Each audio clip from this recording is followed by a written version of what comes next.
Hello and welcome to the February or the very first edition of our VIP forum session.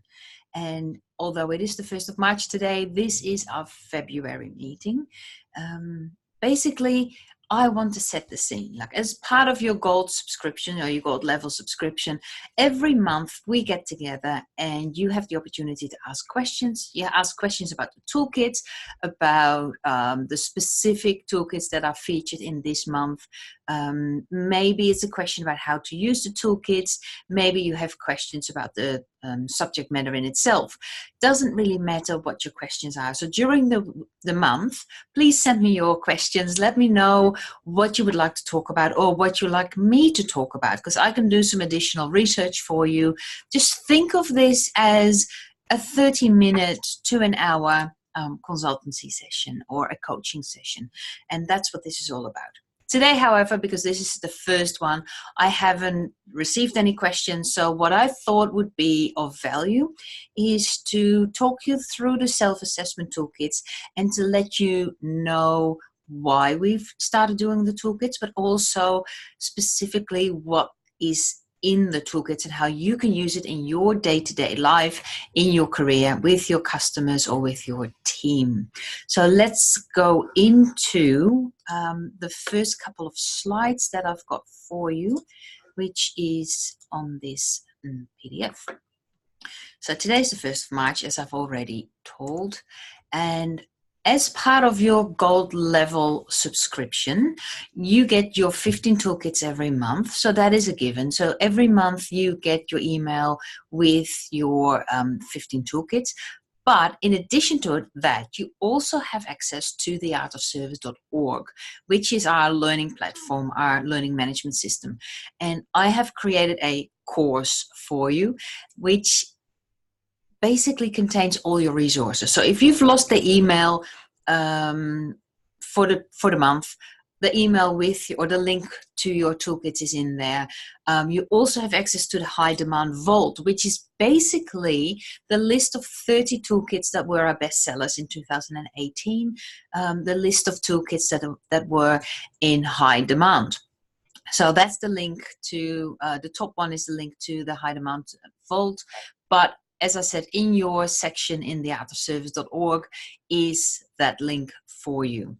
You also have the ability to request toolkits. And a couple of you have already started doing that, which is fantastic. But every month you can request a specific toolkit. So if a toolkit of your choice is not listed in the featured toolkits, then by all means, send me an email. Let me know what your request is, what you would like to see in the next month or the month after the month after. Basically, all those requests go into a file, and we randomly collect 3 to 4 requests every month. So it's like a draw. But if you don't put it in, your numbers or your topics will never get drawn. So get your topics in there. So that's all I can say.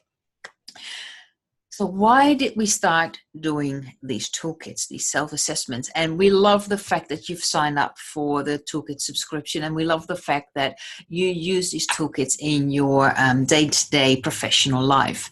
So behind all this, behind the toolkits, behind the services that we offer, is that we want professionals to unleash their potential. So we would like to help you to unleash your potential. We would like to help you to be better at your job, to have an amazing career, and anything with content that we can offer you to achieve that, that's what we want to do. So it's all about you unleashing your potential.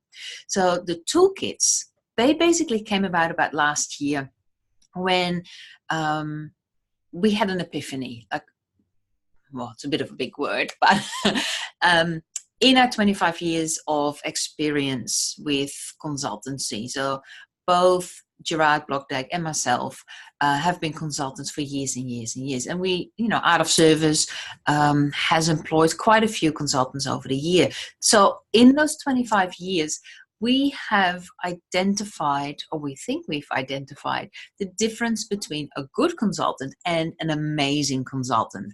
And when I look back and when I think back about all those consultancy jobs that we've done, the best ones were those jobs where we challenged our clients, where we asked the questions, where we asked questions that they didn't have the answer for. So every time when we challenged the client, that they had to think about the answer, that they had to think about the way that question made sense for their organization, or it started a conversation or a discussion or a debate. Those were the consultancy assignments where we added the most value, and they were the most pleasant, for lack of a better word. So that's why all our toolkits, all our self-assessment toolkits are question-based. It's almost like having a coach on your shoulder, like, this is a question to ask, this is a question to ask, this is a question to ask. Because if you go, or when you go into your client, when you go in for a consultancy assignment, or when you have a discussion with your team, the first thing you do is ask questions, because you need to be able to analyze what's going on. You need to be identify what's happening. And that's why questions are so important. You don't have the answers. You don't need to have the answers. Or maybe you do because you're a subject matter expert. But just because you have the question, that starts the thinking process, and that helps your customer to be more strategic in their approach to a certain subject. So that's why we do all the questions. And this month in your folder, we have 15 toolkits, of which 4 have been requested by customers.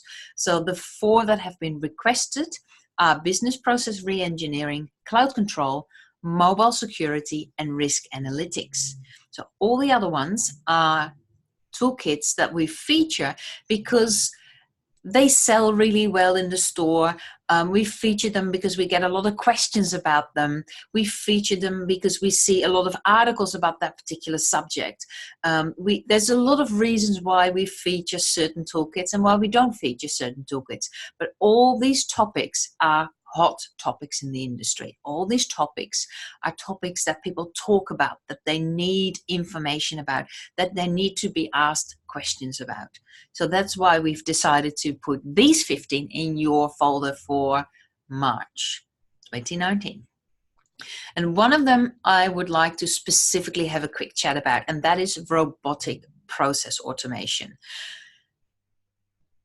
A couple of people actually emailed me about this yesterday, and they were like, there's robotic process automation in the high demand vault, but there's also robotic process automation in this month's feature toolkits. Is that one of the same? What's going on? Well, basically, robotic process automation, because that's a subject that is in constant flux. That's a subject that changes a lot and very quickly. So in order for you to be ahead of the game, for you to be on top of this subject and to be able to ask the questions that really make people think, we have updated the Robotic Process Automation Toolkit to the 2019 edition. And that's the one that we've put in your folder for this month. So the robotic process automation that is in the high demand vault, still very good, but probably better to use this one from now on, if that is a subject that you talk about with your customers. So now that we've got that out of the way, so you know the reason behind the question-based self-assessments, you know why we started doing the toolkits, and you have a bit of an understanding of the reason that one toolkit becomes a featured toolkit and the other one maybe not. Let's dive into the folder, this month's folder, and identify what's basically what's the content of the toolkits. And I'd like to give you some tips and some hints on how to use the toolkits in your day-to-day job. Because when you're a consultant, you use the toolkits in a certain way. When you are the team leader or manager of a subject group, you may use them in a slightly different way. And I know a lot of you are quite senior in your organization, so you may want to give this toolkit to some of your team members to basically run with it in your organization. So let's have a look at this month's folder. And here they are, the 15 toolkits. I'll just turn it into a different view because it's easier to read. So the BCM and IT disaster recovery toolkit, business process engineering. Well, you can read the whole list. I'm not going to read them all for you. But every toolkit has the same structure, has the same setup. There's a README file. So whenever you go into a toolkit, start with the README file because it basically clarifies the toolkit and it clarifies what's included. The frequently asked question document, that is the same document across every toolkit. So each of these 15 toolkits has the same frequently asked question document.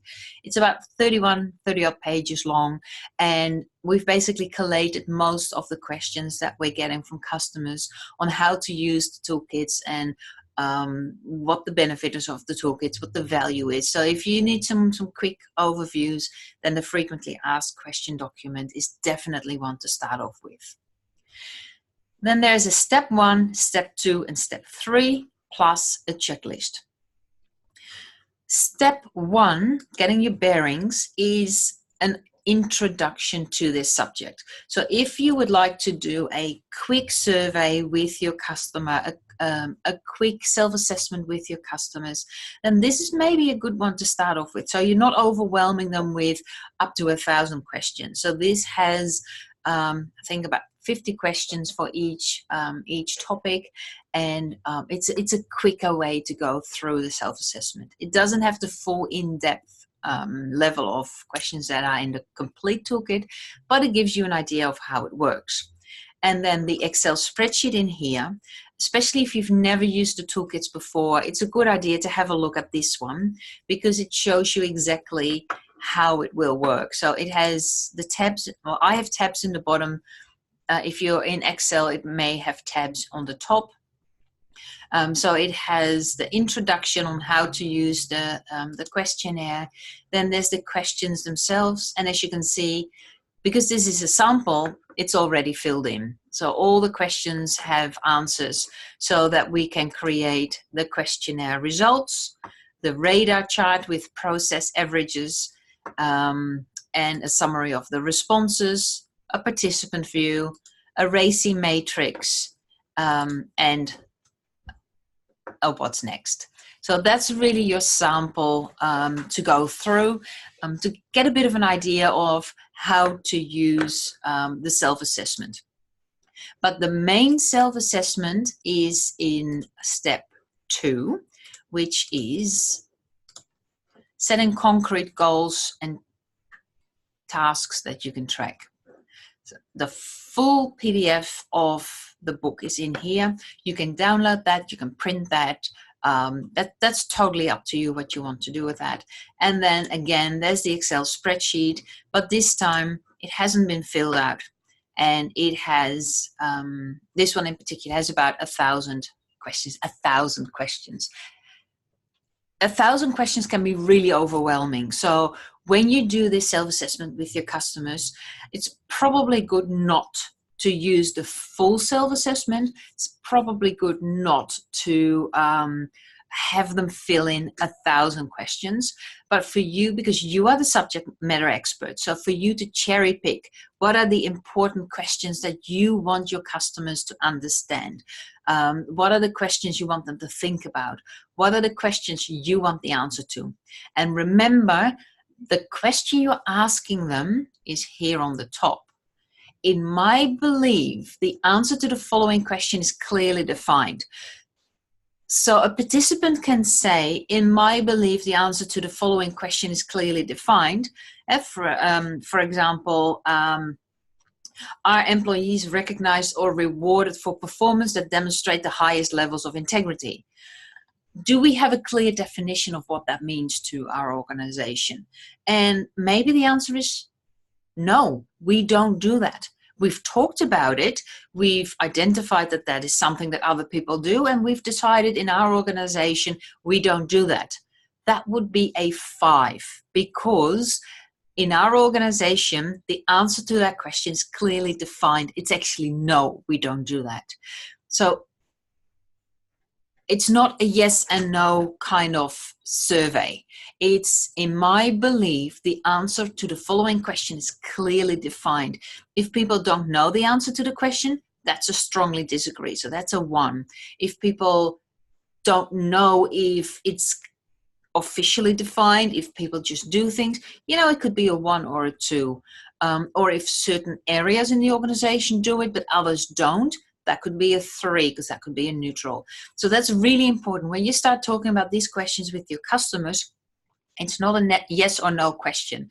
Just the fact that some parts of the organization have that particular document, or some parts of the organization talk about that particular subject, doesn't mean it's clearly defined. So that's something to keep in mind. So that's the full assessment. And then step 3 is implementation resources. And I do understand that most of you will probably use a project management methodology, be it PMP or Prince2. That doesn't really matter what project methodology you use. But if you don't, or not everybody uses the same project methodology, and you just want something just quick and dirty, then these are really good implementation resources. So for every, let's go one step back. So for every part of a project, so be it initiation, planning, execution, monitoring and controlling, or closing, there are a number of documents, and there are a number of questions in these documents. So for instance, for monitoring and controlling, there's a risk audit, there's a contractor status report, formal acceptance. So if we click into the risk audit, these are the questions, the risk audit style questions that are specifically for business continuity management and IT disaster recovery. Doesn't mean that you have to ask these questions, but just going through this checklist, you may stumble upon a question that you thought, ooh, didn't think of that one, or totally missed that one, or yes, I need to ask that question. Most of these questions you probably already have the answers to. Most of these questions you most likely have already done. But go through the checklist or go through these questions as part of your implementation, and you may run into something that you just completely forgot about.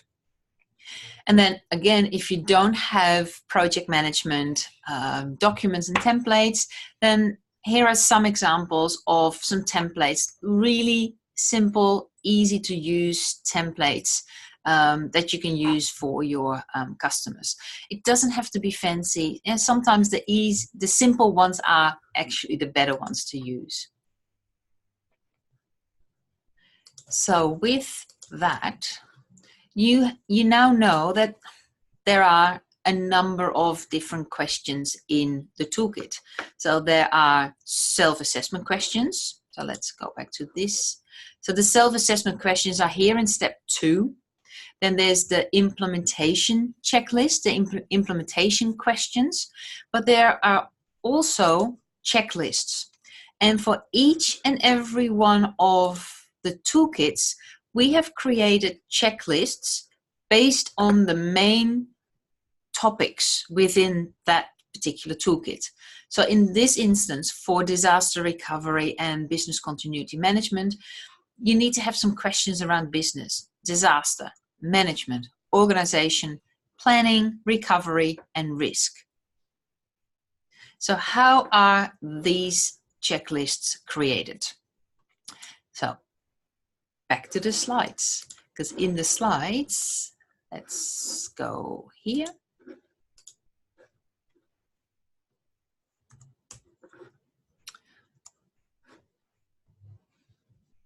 Here are the 3 types of questions. So we have self-assessment questions, checklist questions, and implementation questions. What you'll notice is that the self-assessment questions are organized by criterion. So level 1 is recognize, level 2 is define, level 3 is measure, then analyze, improve, control, and sustain. So basically this is a maturity level of the business processes in your organization. So recognize, so that's recognizing the need for this particular subject. So in this case, we're talking about business continuity management and disaster recovery. So do we recognize that we have a need for that topic? And if we do recognize that we have a need for that topic, define what that means for your organization. Once you've defined what it means to your organization and you start implementing it, then you need to start measuring it, analyzing it. Then you need to think about improving the way we do disaster recovery and business continuity management. Then you need to look at a way to control the outcomes, to control the processes, and then to sustain that longer term. So all the self-assessment questions are organized by those maturity levels. So for you as a consultant or for you as a senior person in the organization, when you talk about this subject with the people in your company, think about an approach. So you can either approach this from, okay, we're only going to talk about the questions in the recognize section, or we're only going to talk about the questions in the define section, or we're only going to talk about, well, you get the drift. Or you say, no, I'm going to do a self-assessment and I want questions in each of these levels. I want a selection of questions that show me what the current maturity level is of this organization for this particular subject. You can do either way. The checklist questions are the same questions or similar questions, but looking at it from a different point of view. So with the checklist questions, we have taken questions out of each and every one of these 7 sections, and we have organized them by subject. So in all these 7 sections, there are questions about business. That's the business checklist. In these 7 sections, there are questions specifically about disasters. So that's in the disaster checklist. So if you have to do a presentation on disaster, or how to plan for disaster recovery, or how to do recovery after the disaster has happened, if you need to do a specific brief or a specific project on that part of disaster recovery, you can check the checklist in the recovery section or in the planning section. And then the implementation question, we just talked about that. So they're the project management specific style questions for the basically for the checkpoints in your project. So are you at the beginning, the identification of your project, or are you monitoring the project, or are you looking at the delivery deliverables of your project? So all these questions within your toolkit, there's basically 3 different style of toolkits. So you have the self-assessment, you have the topic specific checklists, and then you have your project management and implementation checklists. So 3 for the price of 1. So let's discuss in this month, in the month of March, let's discuss, ask me questions about the toolkits, ask me questions as a result of this video, as a result of this presentation. What is it that you don't understand about the toolkits or the self-assessment, or what is it that you would like to have more information about? Or maybe you would like to discuss what you really like about the toolkits and how you've used it successfully with your customer. I am really interested to hear from you. And the next month, and I'm pretty sure it's the 29th of March, that we have our next forum meeting, our VIP meeting. So please let me know if you have any questions, and I look forward to hear from you. And I will see you next month at our next VIP meeting. Bye for now.